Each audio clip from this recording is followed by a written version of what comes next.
Assalamualaikum warahmatullahi wabarakatuh. Bismillah, walhamdulillah, wassalatu wassalamu ala rasulillah Sayyidina Muhammad ibn Abdillah wa ala alihi wa sahbihi wa mawalah, amma ba'du. Saudara-saudara kaum muslimin dimanapun Anda berada, sekarang pada kajian hari ini kita akan membahas tentang hukum-hukum yang berkaitan dengan ruqyah atau suwu, ruqyah, suwu, jampi-jampi, guna-guna. Kemudian tamimah itu bisa tangkal atau ajimat ya, azimat, atau juga tiwalah itu pengasihan, dan masalah-masalah lain yang berkaitan. Ini mengapa perlu dibicarakan? Karena ini sebagian umat Islam, yaitu kalangan Wahabi, mengharamkan secara mutlak yang namanya ruqyah, kemudian azimat atau tangkal, kemudian juga pengasihan, diharamkan secara mutlak. Padahal itu berdasarkan hadis-hadis yang diriwayatkan oleh para ulama dalam Sahih Bukhari, Sahih Muslim, kemudian juga Sunan Abi Dawud dan lain-lain. Dalam hadis-hadis itu ada dua versi. Versi pertama, ada hadis yang versi pertama menyatakan bahwa ruqyah, kemudian juga jimat atau azimat, kemudian pengasihan itu secara mutlak syirik. Sementara di sisi lain Rasulullah SAW juga menganjurkan ruqyah, bahkan membolehkan para sahabat melakukan ruqyah, dan sebagian sahabat juga memakai azimat. Nah, dari sini ini perlu dijelaskan secara tuntas tentang hukum ruqyah. Pertama yang kita bicarakan hadis. Ada hadis ya, hadis riwayat Imam Abu Dawud, Ibnu Majah dan Imam Ahmad. Hadis ini sahih. Redaksinya di dalam Sunan Abi Dawud, hadis nomor 3883. Di situ dikatakan, An Abdullah bin Mas'ud, dari Abdullah bin Mas'ud qala sami'tu Rasulullah sallallahu alaihi wasallam yaqul, Rasulullah sallallahu alaihi wasallam bersabda, innar ruqa wat tamaima wat tiwalata syirkun. Sesungguhnya ruqyah, kemudian juga tamimah atau azimat dan tiwalah adalah syirik. Ini. Nah, ini yang pertama. Yang dimaksud ruqyah yang syirik ini maksudnya ruqyah bagaimana? Ruqyah yang syirik ini memang ruqyah yang isinya memang kesyirikan, dan itu sebagian ruqyahnya jahiliyah. Tapi tidak semua ruqyah jahiliyah. Kadang ruqyah jahiliyah itu tidak mengandung kesyirikan, maka itu boleh. Kemudian tamimah. Tamimah ini artinya manik-manik atau semacam kalung atau apa yang dikalungkan oleh orang Arab kepada anak-anak mereka agar tidak terkena penyakit ain. Ini namanya tamimah. Kemudian ada tiwalah. Kalau tiwalah apa? Kalau tiwalah ini seperti diriwayatkan ya dalam Sahih Ibnu Hibban dan Mustadrak Al-Hakim, tiwalah ketika Abdullah bin Mas'ud menyampaikan innar ruqa wat tamaim wat tiwalah syirkun. Sesungguhnya ruqyah, suwu atau jampi-jampi, guna-guna, mantra-mantra, kemudian jimat-jimat dan pengasihan itu syirik. Orang-orang bertanya kepada Ibnu Mas'ud, ya Aba Abdurrahman, hadhi tamaim war ruqa qad arafnaha famat tiwalah. Ini tamimah dan ruqyah kami sudah tahu. Nah, tiwalah ini apa? Apa yang dimaksud tiwalah? Kata beliau, tiwalah syai'un tasna'uhun nisa yatahabbabna bihi ila azwajihim. Sesuatu yang digunakan oleh orang perempuan agar selalu dicintai oleh suaminya. Suaminya agar tidak tertarik pada perempuan lain atau tidak kawin lagi, fokus pada dia. Ini namanya tiwalah. Mengapa disyirikkan? Karena ini termasuk sihir. Nah, yang seperti ini, tiwalah yang seperti ini yang dikatakan sihir, yang syirik ya, tiwalah itu. Atau kalau di negeri kita, sebagian dukun itu ada praktek yang namanya lintrik, dukun lintrik. Kalau ada suami istri bercerai, suaminya ingin balik lagi, istrinya gak mau. Atau istrinya ingin balik, suaminya gak mau. Biasanya dibuatkan alat-alat, ada benang, ada apa, kemudian ditanam di mana dia pernah lewat atau akan lewat, nanti balik lagi. Itu namanya tiwalah, itu termasuk sihir dan syirik. Nah, kemudian pengasihan ini tidak semuanya syirik. Karenanya di dalam kitab Syarah Sunan Abi Dawud karangan Imam Ibnu Raslan ya, beliau wafat tahun 844 Hijriah. Ini juz 15 halaman 608. Beliau mengatakan, fa amma ma tatahabbabu bihil mar'ah ila zawjiha min kalamin mubahin kama yusamma al-ghanja kama fi tafsiri qaulihi ta'ala urban atsraba ayil urub al-mutahabbibat ila azwajihin wa ma talbasuhu tataqarrabu bihi ila mahabbatihi idza kana mubahan wa kama tat'amuhu min aqarin mubahin akluhu aw ajza'i hayawanin ma'kulin mimma yu'taqadu annahu sababun ila mahabbati zawjiha bima awda'allahu ta'ala fihi minal khasisati bi takdirillahi ta'ala la annahu yaf'alu dzalika bi dzati fadh-dhahiru anna hadza jaiz. Adapun sesuatu yang digunakan oleh perempuan agar dicintai semua suaminya, misalnya berupa kata-kata yang dibolehkan, kata-kata rayuan atau apa, atau misalnya sesuatu yang dipakai oleh perempuan dan pakaian itu memang boleh biar tambah cantik, suaminya tambah cinta, atau sesuatu yang dimakan oleh perempuan seperti rempah-rempah atau bagian-bagian hewan yang bisa dimakan, yang diyakini bisa menjadi sebab suaminya cinta pada dia, sebab Allah meletakkan keistimewaan dengan takdirnya pada sesuatu itu, bukan karena itu sebenarnya yang mendatangkan cinta, maka ini hukumnya boleh. Jadi ada pengasihan suami istri itu yang dibolehkan, itu ada memang. Apa? Seperti kata-kata rayuan, atau misalnya pakaian yang indah, atau makanan rempah-rempah. Kalau rempah-rempah ini biasanya yang menarik cinta orang lain itu melati. Kata orang-orang tuh, orang kalau sering minumannya dikasih melati disukai.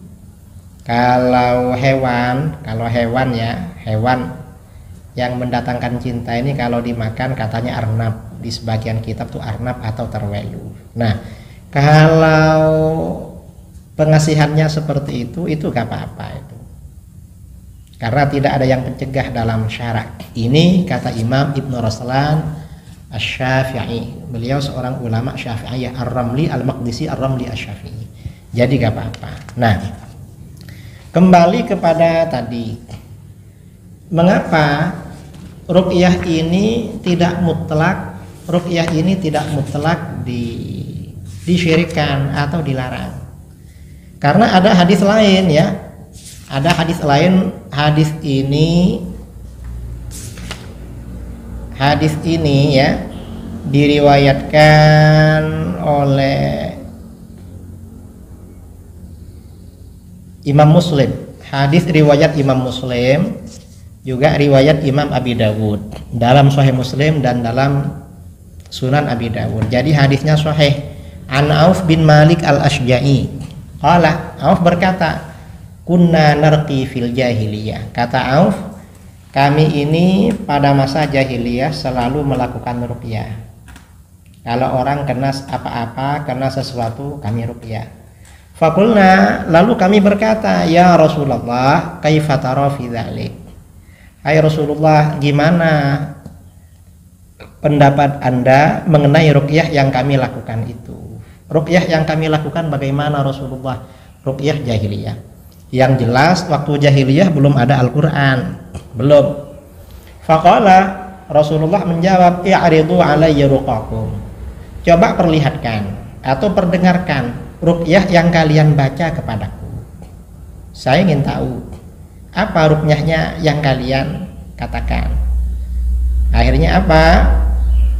Setelah falamma araduha alaih, setelah para sahabat yang melakukan ruqyah pada masa jahiliyah memperdengarkan atau memperlihatkan ruqyahnya kepada Rasulullah, Rasulullah SAW bersabda, faqala la ba'sa birruqa ma lam takun syirkan.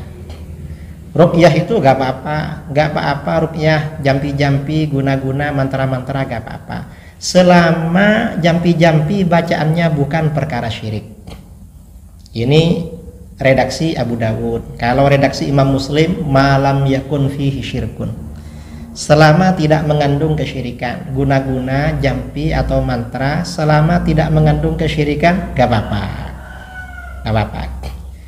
Nah, wafihi ini kata Imam Ibn Ruslan ya, fikih hadis ya, hadis ini dalilun ala jawazir ruqa wat tatabbub bima la darara fihi wala man asyar'an mutlaqan. Hadis ini menjadi dalil bolehnya ruqyah, jampi atau mantra atau berobat dengan sesuatu yang tidak bahaya dan tidak dilarang oleh syarak secara mutlak. Itu boleh. Wa in kana bi ghairi asma'illahi ta'ala wa kalamihi. Walaupun ruqyah, jampi atau mantra itu tidak menggunakan asma-asma Allah dan tidak menggunakan firman-firman Allah. Misalnya hanya sekedar ucapan-ucapan, kata-kata, tapi memang bermanfaat, itu gak apa-apa. Lakin idza kana mafhuman, tapi kalau itu bisa difahami oleh yang ngerti. Wa fihi al-hatsu 'ala sa'yi fi izalatil amrad wal adrar 'anil muslimin bikulli mumkinin jaiz. Dan hadis ini menjadi motivasi agar kita berusaha menghilangkan penyakit dan bahaya dari kaum muslimin dengan segala cara yang boleh, walaupun pakai mantra atau pakai apa, selama tidak mengandung kesyirikan. Artinya apa saudara? Ruqyah itu tidak harus berupa asma Allah, tidak berupa Al-Quran. Ruqyah itu bisa berupa jampi-jampi atau kata-kata, kalimat-kalimat, yang penting tidak mengandung kesyirikan dan terbukti manjur. Ini kata para ulama. Mengapa? Dasarnya hadis tadi. Dan ini yang dilakukan oleh para pendahulu kita, para pendahulu. Karenanya di dalam kitab-kitab seperti Hilyatul Auliya atau Zadul Ma'ad, sebagian ulama salaf, ulama dulu melakukan ruqyah dengan ada mantra, ada kata-kata, bukan Al-Quran, bukan asma Allah, hanya ucapan-ucapan, tapi terbukti manjur. Itu gak apa-apa, yang penting tidak mengandung kesyirikan. Jadi kuncinya yang penting tidak mengandung kesyirikan, itu gak apa-apa seperti itu. Ini berkaitan dengan ruqyah. Kemudian juga ini ada pertanyaan, ya. Pada waktu di Bima kemarin, bulan kemarin ya, di awal Agustus di Bima, ada yang bertanya, gimana kalau kita minta ruqyah kepada dukun? Dan dukun ini sepertinya kurang perhatian pada agama, bukan ahli ibadah. Maka bagaimana? Menurut kita di dalam mazhab Syafi'i, minta ruqyah ini jangankan pada dukun, pada orang kafir, asalkan ruqyahnya tidak syirik dan itu karena kitab Allah, misalnya kitab Taurat dan Injil, itu gak apa-apa juga. Ini ada apa namanya di dalam kitab ya, diriwayatkan oleh Imam Al-Baihaqi.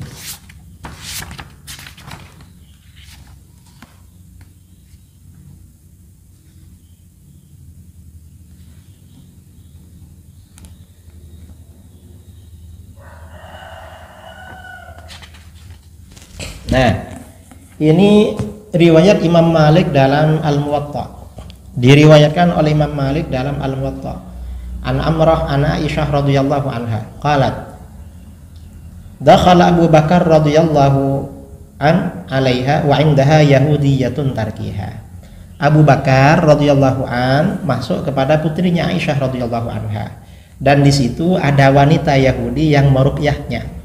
Faqala, maka Abu Bakar berkata, irqiha bi kitabillahi azza wajal. Ruqyah ya anakku ini dengan kitab Allah azza wajal. Maksudnya kitab Allah, kitab apa? Yahudi ini kan punya kitab suci namanya kitab Taurat, dengan ayat-ayat yang ada di kitab Taurat. Nah, berdasarkan asar ini dari Abu Bakar, maka Imam Al-Baihaqi dalam As-Sunan Al-Kubra juz 9, ini kitab hadis ya, juz 9 halaman 587, beliau mengatakan wa akhbarana Abu Sa'id bin Abi Amr haddatsana Abul Abbas Al-Ashab amba Ar-Rabi qala, Ar-Rabi berkata, sa'altu Syafi'i an ruqyah, aku bertanya kepada Imam Syafi'i tentang ruqyah. Faqala, Syafi'i berkata, la ba'sa ayyarqiyar rajul bi kitabillah wa ma ya'rifu min dzikrillah. Gak apa-apa seseorang itu meruqyah, menjampi, memantra, menyuwuk dengan kitab Allah atau dengan zikir pada Allah yang dia ketahui. Fakultu, aku berkata, ayarki ahlul kitab al-muslimin. Apakah orang ahlul kitab boleh meruqyah? Maksudnya Yahudi Nasara, meruqyah orang-orang Islam. Faqala, Imam Syafi'i menjawab, na'am, iya. Idza raqau bima yu'rafu min kitabillah wa dzikrillah. Kalau mereka meruqyah dengan apa yang diketahui dari kitab Allah dan zikir kepada Allah. Fakultu, Ar-Rabi bertanya kepada gurunya, wa mal hujjah fi dzalik? Apa dalilnya boleh minta ruqyah kepada orang ahlul kitab? Faqala ghairu hujjah. Dalilnya lebih dari satu, bukan cuma satu. Wa amma riwayatu sahibina wa sahibik.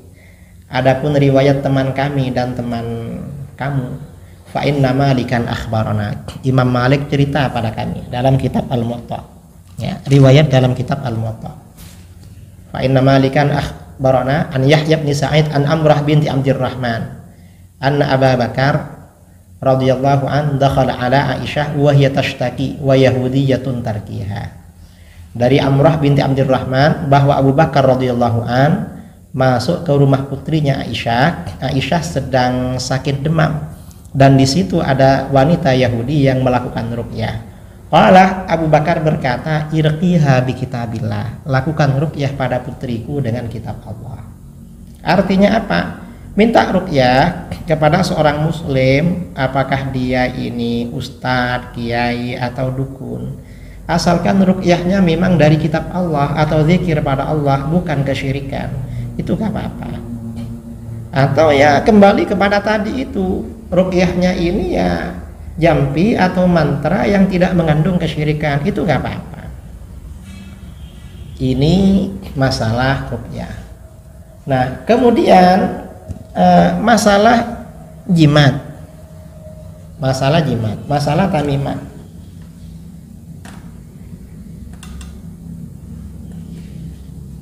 Tadi kita sudah berbicara tentang pengasihan. Pengasihan itu ada yang dilarang, ada yang dibolehkan. Kalau masalah jimat, ya, masalah jimat itu juga tidak apa-apa. Yang penting jimatnya itu berupa Al-Quran atau zikir kepada Allah atau asma' mu'azzamah atau apa-apa yang mengandung keberkahan, itu juga tidak apa-apa. Dasarnya mana? Ini dasarnya banyak sekali ya. Dasarnya ini banyak. Di antaranya ada hadis ya yang diriwayatkan oleh Syekh Ibnu Taimiyah. Syekh Ibnu Taimiyah meriwayatkan di dalam kitabnya Al-Kalimut Thayyib. Juga muridnya Syekh Ibnu Taimiyah, yaitu Ibnu Qayyim al-Jauziyah, Imam Ibnu Qayyim al-Jauziyah, juga meriwayatkan di dalam kitabnya Al-Wabilus Sayyib.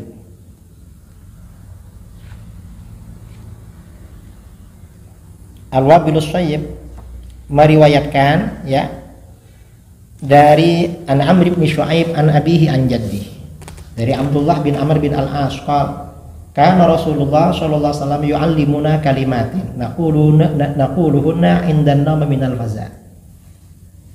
Rasulullah SAW mengajarkan kami kalimat-kalimat yang kami katakan ketika tidur, ketika terkejut. Kalau anak kecil terkejut menangis ketika bangun.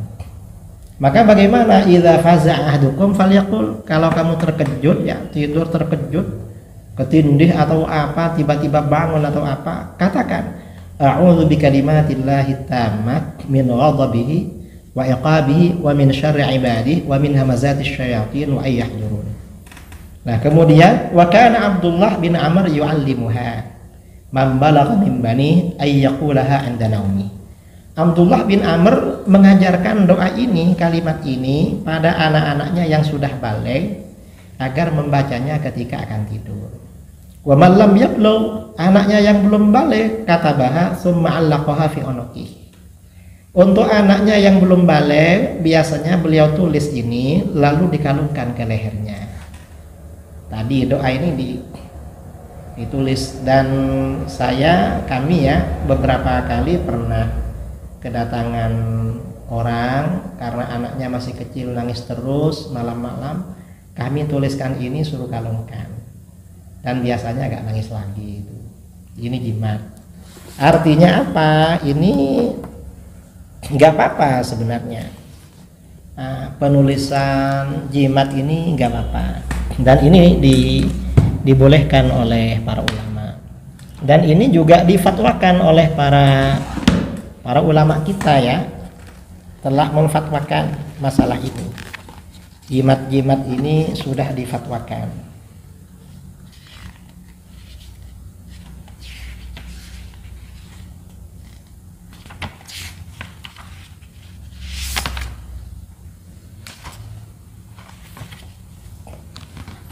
Nah, kemudian ada juga pertanyaan ya tentang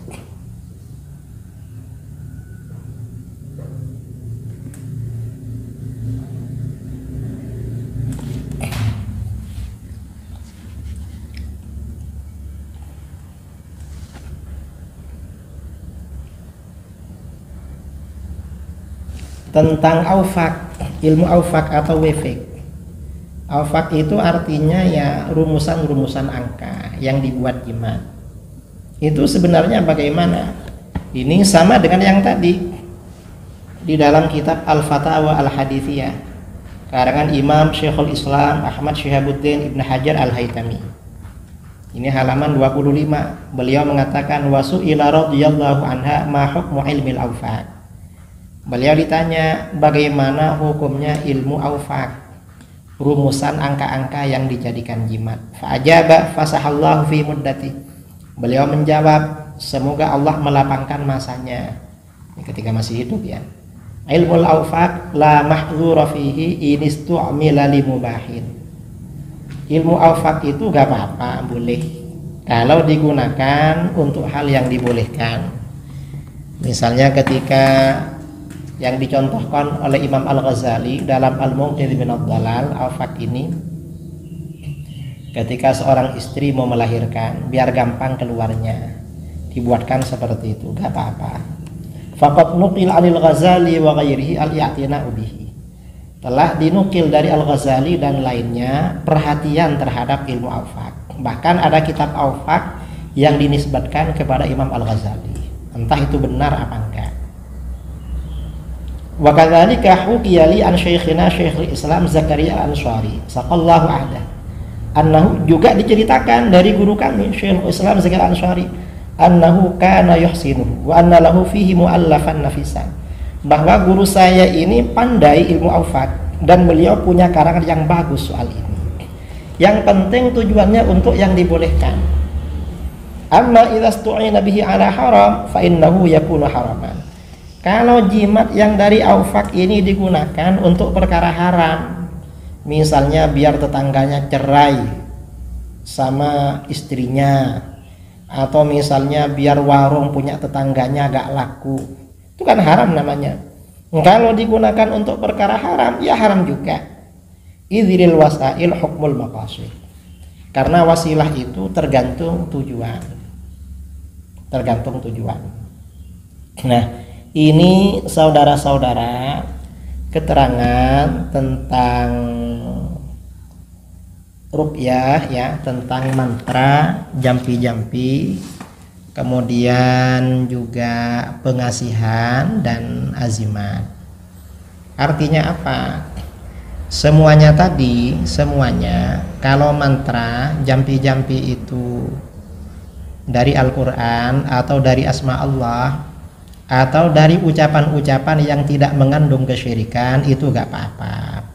Bahkan dianjurkan oleh Rasulullah SAW untuk dilakukan kalau ada saudara kita yang terkena masalah, yang terkena sakit atau apa, biar lepas dari permasalahannya.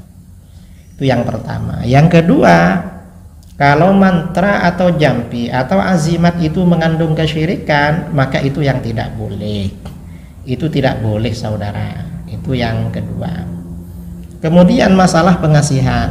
Pengasihan itu, kalau pengasihan ala jahiliyah, jadi seorang perempuan agar dicinta suaminya pakai jimat yang biasanya, itu termasuk sihir dan itu hukumnya haram. Ini seperti yang dilakukan oleh para dukun lintrik itu. Kalau bukan itu, kalau pengasihan yang bukan sejenis itu, contohnya seperti apa? Seperti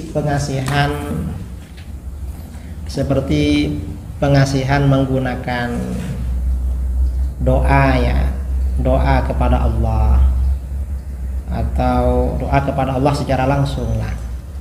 Itu gak apa-apa, karena memang ada dasarnya. Berdoa agar disenangi banyak orang itu ada dasarnya dalam Al-Quran dan hadis. Itu gak apa-apa. Seperti doanya Nabi Ibrahim, agar anak cucunya yang ada di tanah suci dicintai oleh orang-orang itu, disenangi. Itu gak apa-apa.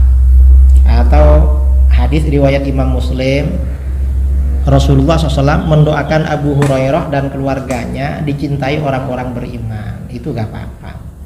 Atau pengasihan itu gak apa-apa ya, pengasihan pakai doa-doa itu. Karenanya memang para ulama, para kiai punya doa-doa agar disenangi jamaah.